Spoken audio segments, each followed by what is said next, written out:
Magandang araw mga kadakma. Lumipad nga pala ang aming team. Hindi lang si Jessica ang marunong lumipad. Pero bago ang lahat. Hi guys, welcome to my vlog. At andito na nga kami sa Manila Zoo. So papasok muna tayo sa loob.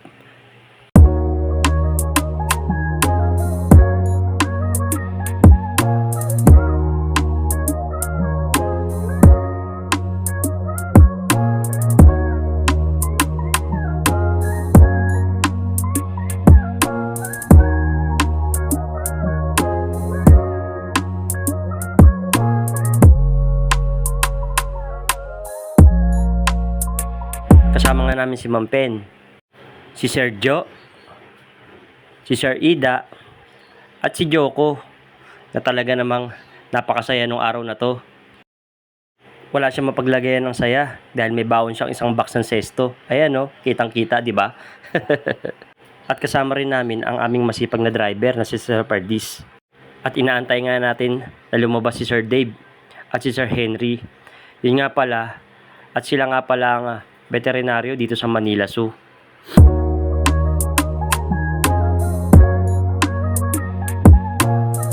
Talagang excited si Joko sa baon niyang isang box ng sesto. Ang saya niya.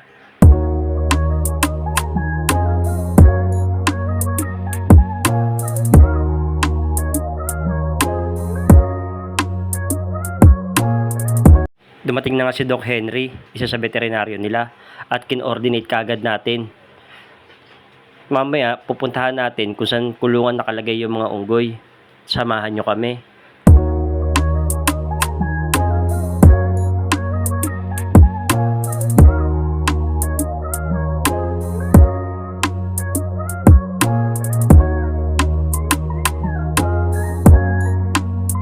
Kaya nga pala tayo pumunta rito dahil may isi-surrender sila sa atin at dadalhin natin sa BMB na 2 unggoy.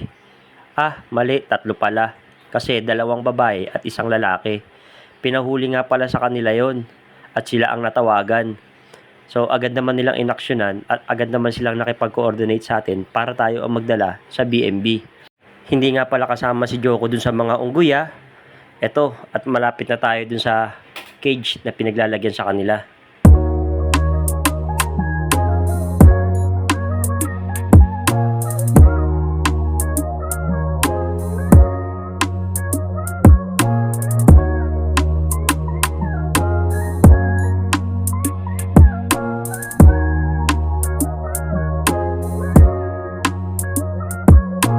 At itong isang ito, akala namin siya na yung dadali namin.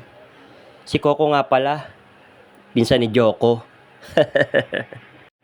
At hindi maitago ang sigla sa mata ng unggoy nang makita niya si Joko. Ayan at tuwang-tuwa. Dito lang pala sila magtatagpo at sobrang saya nilang dalawa.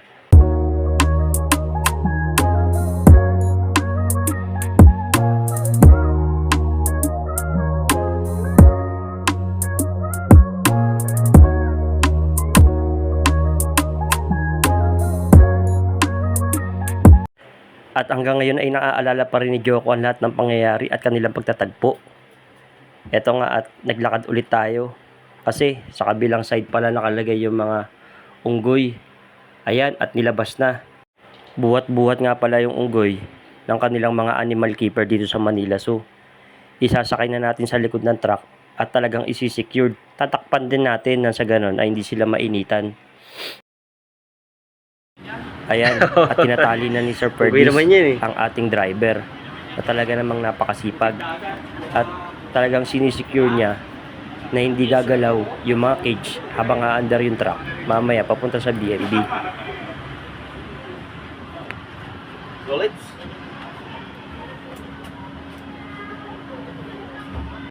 Ayan nga, at hindi matiis ni Joko na hindi silipin ng kanyang mga natatanging kaibigan. Itong isa nga pala ay pinatulog dahil medyo aggressive yata. Ayan, at talagang nakasecured na. Ready for travel na tayo. At andito na tayo sa BMB. Ayan si Sir Jun, yung driver namin. At naibaba na nga sila at hinihintay natin si Sir Frederick. At syempre, tulad ng dati, magpipill up tayo sa receiving. Eto nga pala yun, kung saan tayo magpipill up. Yun lang at salamat!